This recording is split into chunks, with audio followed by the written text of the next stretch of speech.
What's up, everyone, and how are you doing today? I hope you're fine wherever you are watching this movies podcast. You're all welcome once again to my Blockbuster TV, the home of all your movies, reactions, and movie review. For today's movies content, I will walk you through Sushi, the Road of Revenge. In this content, I will take you through this movie. I'll give you the total breakdown about this movie. I'll give you the lessons and the rating on this movie's content. So while you watch, please don't forget to subscribe, like, comment, and share this video. And drop in the comment section anything you want to tell us from your mind, and I will get back to you as soon as possible. So try to watch this content to the end so you can grab every information about this movie. Alright guys, let me take you through this. Let's go.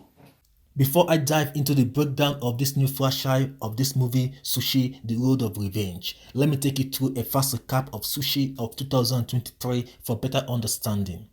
During the Winter War between Finland and their allies against the Nazis of the Soviet Union, which is now known as Russia, as the Red Armies of the Nazis were killing and burning down the villages of their rivals, a ruthless warlord named Yegor Dragunov, one of those in charge of this operation. Then this brings us down to a Finnish commander during this Winter War named Atomic Copy, who had a family made up of his wife, Tuwinki, and his two sons. His first son, Oteva, was 6 years old, while the younger one was 2 years old. During the course of this war, Yegor Dragunov came across Copy's family and he killed them all and slaughtered them into pieces with a shovel, claiming that he did not want to waste his bullets. As a result of this, it drove Atomic Copy insane, and this transformed and evolved him to become a silent one-man death squad, aka the Immortal, a man who refuses to die, a killing machine who became a legend by his actions. As he seeks vengeance against those who massacred his family, he single-handedly killed more than 300 soldiers of the Nazis' Red Army.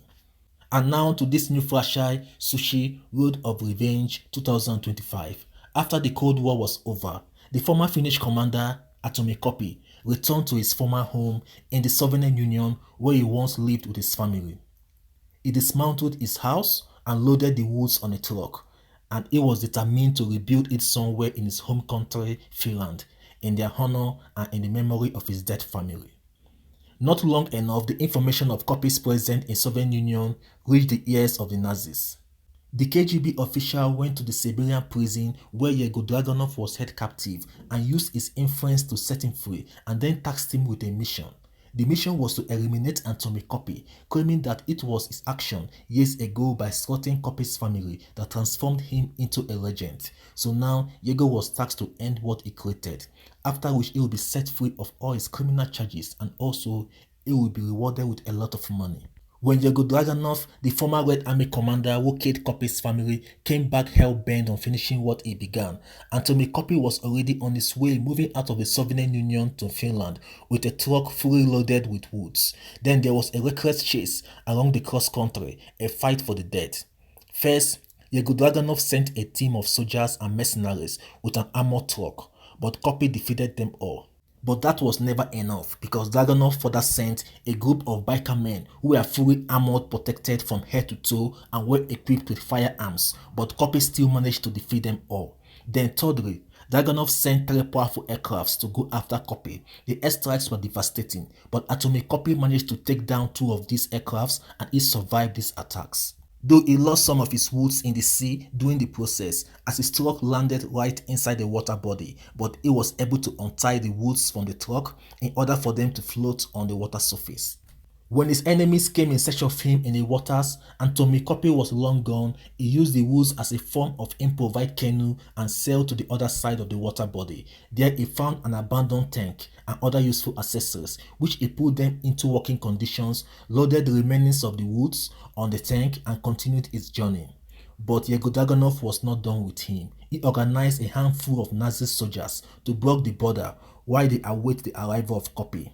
When Atomic Copy arrived, despite how much he tried to outrun them, but unfortunately, after the tank somersaulted, he had nowhere to go. Then Yegor Dragunov came to him in order to finish him off. Within that time interface, the KGB official and his men arrived and demanded that capturing Copy alive would be more victorious to them, and that was how Atomic Copy was captured.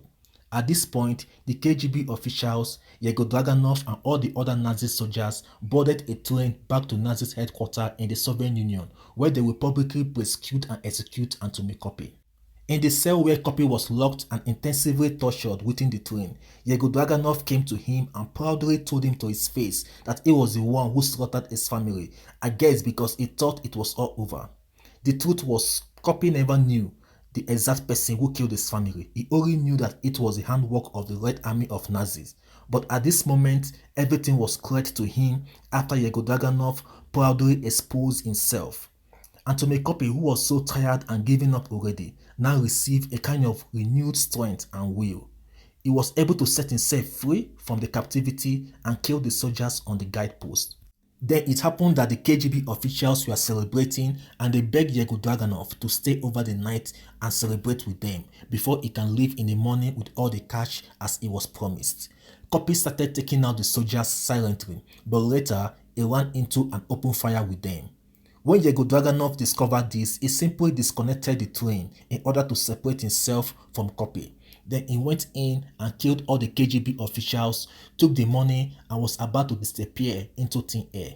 But disconnecting the train was not enough to keep him away from Copy, not after revealing to Copy that he was the one that killed his family.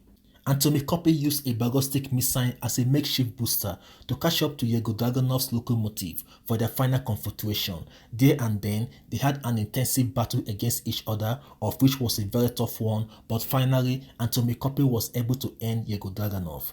At the end of this movie, Copy returned back to his home country, Finland, with a little amount of woods which he was able to get back. As he was constructing the new house in his home country in honor of his family, some of the locals and neighbors who must have known his story, they came along prepared to assist him in the construction of that house. So that was how this movie, Sushi, Road of Revenge, went down. After the breakdown of this movie, Sushi, Road for Revenge, what lessons can we take away from this movie? As usual, I will give you one key lesson here, while you guys should drop the rest down in the comment section. For the lesson which I learned from this movie, it goes like this. The downfall of any man begins with pride. Pride always comes before a fall and destruction. In this movie, the end of Yego Draganov was a result of his pride. Despite Copy killed over 300 Red Armies in the past, but he never really knew the exact person who murdered his family. After he was captured, indeed, he has given up. But at the moment Yego Draganov came to him, filled with pride and boastfully told him to his face that he was the one who slaughtered his family. That was his end. So back to our lesson in this movie. Pride always comes before a fall and destruction. Thus, we should learn to have a spirit of humility, irrespective of whatever we have achieved in our life.